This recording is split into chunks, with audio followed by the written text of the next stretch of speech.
Perkenalkan, nama saya Diya Prasetyo dengan nomor induk mahasiswa 8585 akan melakukan kegiatan praktikum pada modul 3 KP yang ketiga, yaitu sistem pencernaan pada manusia. Adapun tujuannya yaitu dapat menguruskan sistem pencernaan pada manusia. Alat dan bahan yang saya gunakan, pertama ada ini gambar sistem pencernaan pada manusia, kemudian juga alat tulis. Dan sebelum kita masuk pada praktikumnya, kita akan menjelaskan apa sih yang disebut sistem pencernaan. Sistem pencernaan pada manusia adalah proses biologis di mana tubuh akan mengubah makanan menjadi nutrisi dan energi yang akan diserap oleh tubuh. Dan proses ini dibantu oleh beberapa organ pencernaan yang dimulai dari mulut sampai dengan anus. Nah, langsung saja kita akan memperlihatkan bagian-bagian dari pencernaan pada gambar.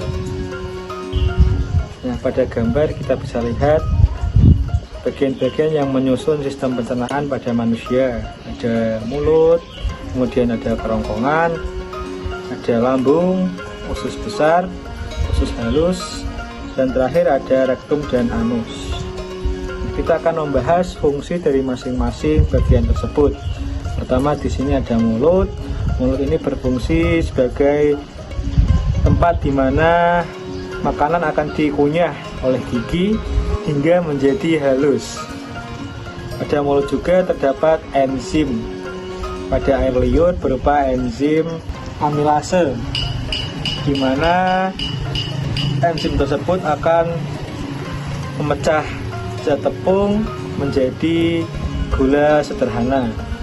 Setelah dari mulut, makanan akan masuk ke kerongkongan. Pada kerongkongan di sini terjadi gerak peristaltik yang akan mendorong makanan menuju ke dalam lambung.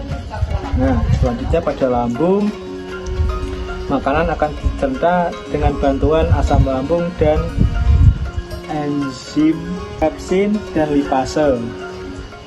Enzim pepsin di sini berfungsi untuk memecah protein menjadi peptida atau protein yang lebih kecil, sedangkan enzim lipase berfungsi untuk memecah lemak menjadi asam lemak dan gliserol.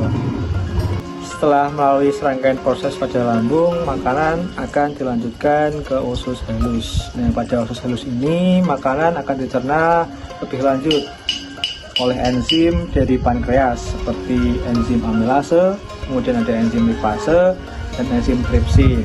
Pada enzim amilase berfungsi untuk mengubah karbohidrat menjadi gula, sedangkan untuk enzim lipase berfungsi memecah lemak menjadi asam lemak, dan yang terakhir ada enzim tripsin yaitu memecah protein menjadi asam amino. Dan pada dinding usus halus terdapat enzim yang berupa maltase, sukrase, laktase, dan peptidase. Enzim tersebut berfungsi memecah karbohidrat dan protein menjadi gizi sederhana. Zat gizi ini kemudian akan diserap dan dialirkan ke seluruh tubuh pada manusia.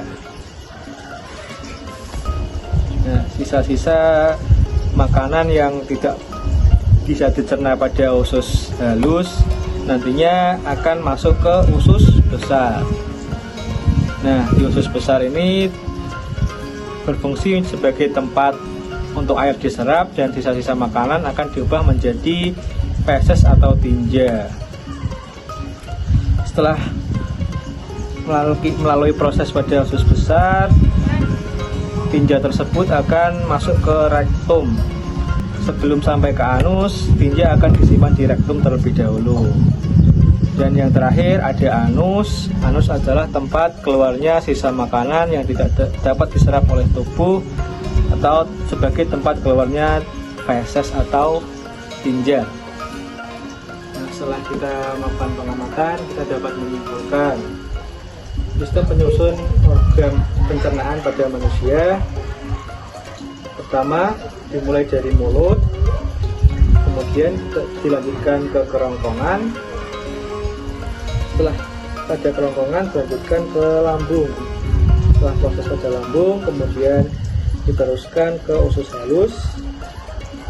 Pada usus halus, kemudian sisa-sisa yang tidak dapat dicerna oleh tubuh kemudian dilanjutkan ke usus besar dan dilanjutkan ke rektum. Rektum di sini kemudian dilanjutkan ke anus dan keluar berupa feses atau tinja.